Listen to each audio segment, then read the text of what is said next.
Hey guys, so recently I've been hearing people say that Bernie Sanders is all of a sudden going to tax people at 99%. Don't know where that came from, but it's out there. The media has spread that, and it's been more than recent. I've heard it for months now, but now it's becoming ever more popular. People keep spouting it in my ear, and it's annoying, and it's stupid. And if you believe that, I'm sorry, but you're also stupid. What I don't understand is that 50 years ago, people weren't freaking out over taxes. People were freaking out that the schools weren't being funded, the roads weren't being fixed, our economy, our infrastructure was crumbling. So what did our government do? They fixed it because they had money, because they actually taxed people at a fair and just percent. Before Reagan, the top 1% paid around 70% of their income. And with all the loopholes, they paid at least 50%. That's with all the loopholes. Now, it's, what, 39.5%? With regarding loopholes, and if you go into capital gains, it's in the 20s. Without the loopholes. So, I mean, how little tax do you want to pay? Man came up to me after I went to a Bernie Sanders rally in New York City, and he said, you know, I make $440,000 something. I don't remember the exact number. I'm on a fucking calculator. It was months ago. And $160,000 of that is being taken out of my income from taxes.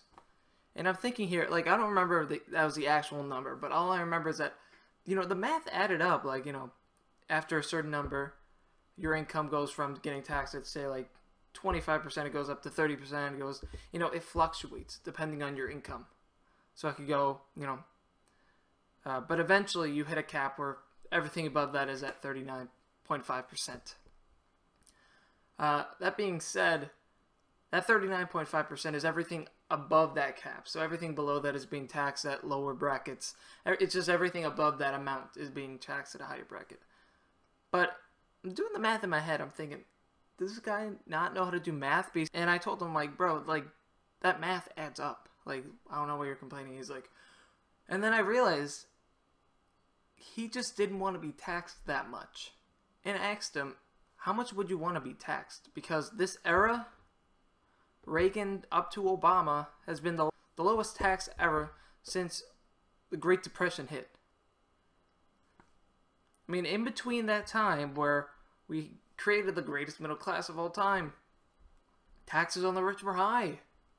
And guess what? We had money to spend it on our infrastructure. A lot of it went to the military. Not nearly as much as it's going to now, but a lot of it did go there. We invested our money into our people. Education was super cheap back then because we had a lot of public investment going into it. Things like healthcare, all that thing. We had regulation protecting healthcare, so people weren't paying a shitload of money on healthcare. So they were paying more money into the economy, paying more sales tax, paying, etc. Like, the government was just making a shitload more money. So they're able to reinvest it on us. And he's telling me this, and all I can think of is, dude, you made over 400 grand this year.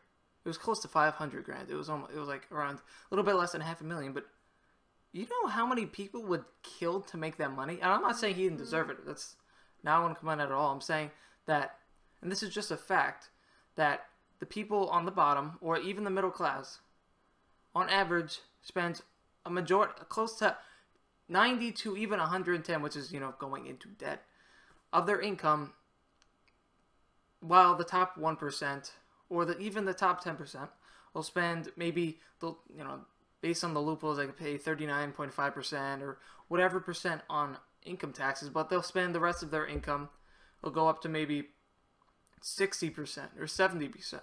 And that other 30% is saved. It goes into savings. It goes into capital gains. It goes into short-term investments. And that doesn't help the economy. It does help the stock market, which is why, you know, during the Clinton administration, the stock market exploded because CEOs now were able to get a tax deductible, and the rest of the board was able to get a tax deductible by buying shares in their own company, and by doing that, raising the share price of their own company because less people of the public had investment in it, which raises the price of the stock. So they were making shitload of money by doing that, and a lot of that money wasn't being spent on the economy. And like I said, when the middle class Even though they're getting taxed less, like the average person, say they're getting taxed at 20%, the other 80% is being spent on things like buying groceries, buying furniture, buying a house, healthcare. All of that money is being spent. So people at the top, they might think that they're being taxed a lot, but factually, it is factually wrong. They are saving so much more money than people on the bottom. It's just a fact. Even when taxes are high under Eisenhower, a Republican, fucking Republican, okay? The market still grew at a great rate, but also so did middle-class families' wages rose as well. CEO pay back then was what, 20 times higher than the average worker? It is exponentially higher than that. Okay? It is close to 400 times the amount of the average worker now. In 2000, oh, that was a report in 2014, so I don't even know what that is now. But it is accelerating at a rate that's uncomparable. And these people are so secluded in their bubble that they don't even realize how good they got it. And I'm not going to say that for all of them. Many of them know exactly how good they got it, and they want more, and they're greedy. So what they do is that they put their money into super PACs, they put their money into lobbying to make sure that they get to stay this way. Not only that, but they lobby for bills to be passed, and then not only that, but lobby and put money into campaigns in order to manipulate members of Congress to underfund those programs. And you ask anyone on the street, they'll tell you there's obviously monopolies. There's, what, 5 major phone developers? Do you really think that's competitive? Do you see what I'm saying? There's no actual competition. And this is the most important thing, is people say, what we need is less government. Without government, we would literally not have a market. The free market is based on rules made by the government. So no government, no FDA, no protection for workers, no minimum wage, none of it. We've experienced things similar to this back in the days of the Industrial Revolution, where there was so many cuts to regulation and so little. This is what I'm trying to say here is under regulation, not no regulation. There were laws. The anti-Sherman Trust laws were created, but they were completely underfunded. And it wasn't until Teddy Roosevelt came in and he said, yo, fuck you guys. We're actually going to use these laws against you. And it took years for that to happen. It took the people to get mad. Because it's not... A free market is powered by the government. We have these free trade agreements. They're controlled by the government. They're written by the government. Now, like in recent years, it's kind of gone more towards corporations in terms of free trade agreements. I mean, you talk about TPP. They literally had people from ExxonMobil and all these big companies right behind these politicians as they're writing the laws. And the craziest part was these corporations could know what was in the bill, but a lot of all the congressmen literally had to look at it and try to memorize as much as they could. They couldn't actually take the bill with them, but the rich people in the back, the lobbyists, the corporate donors, they could.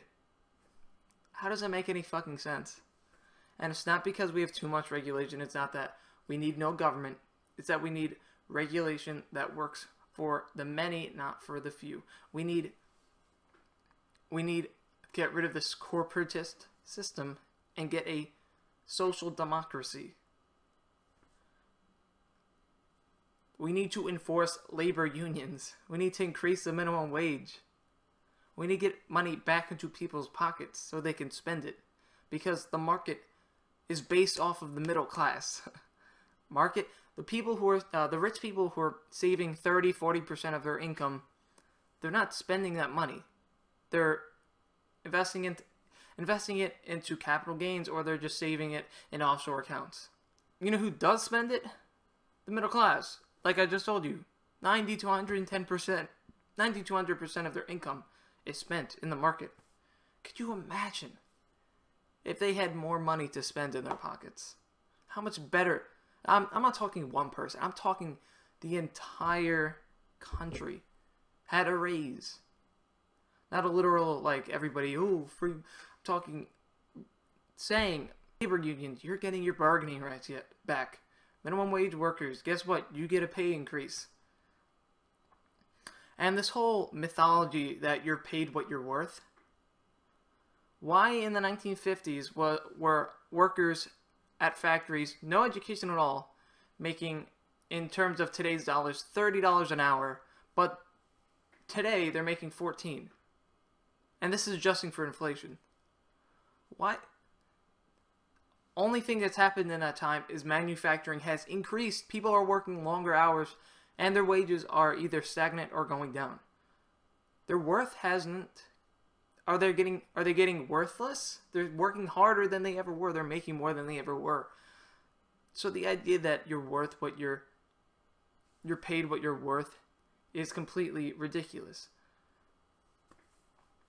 Top CEOs, they get paid immensely more than their workers. And what do? A lot of the times it's not even their companies doing well. It's false advertising where they're putting their own money into their stocks to make their stock price increase. And like I said before, during the Clinton administration, they made it so that when your stocks are doing well, the CEOs and the boards get tax deductibles. So they're literally doing that just to make themselves more money. And, you know, what the right wing has done is amazing because they've literally found a way to pin middle-class people against each other. And they've blamed it on big government. It's not big government. It's government that favors the few. And here's a little fun fact. A lot of these congressmen that actually retire, they leave businesses, they actually end up in a lot of these companies. And you wonder, why did he sign that law? Isn't it ironic that after he left Congress, he went to work at that business that he just signed a law that benefited them completely and hurt the workers? Wow, I wonder if that was a conflict of interest. Jeez. I wonder, man. Who knows, right?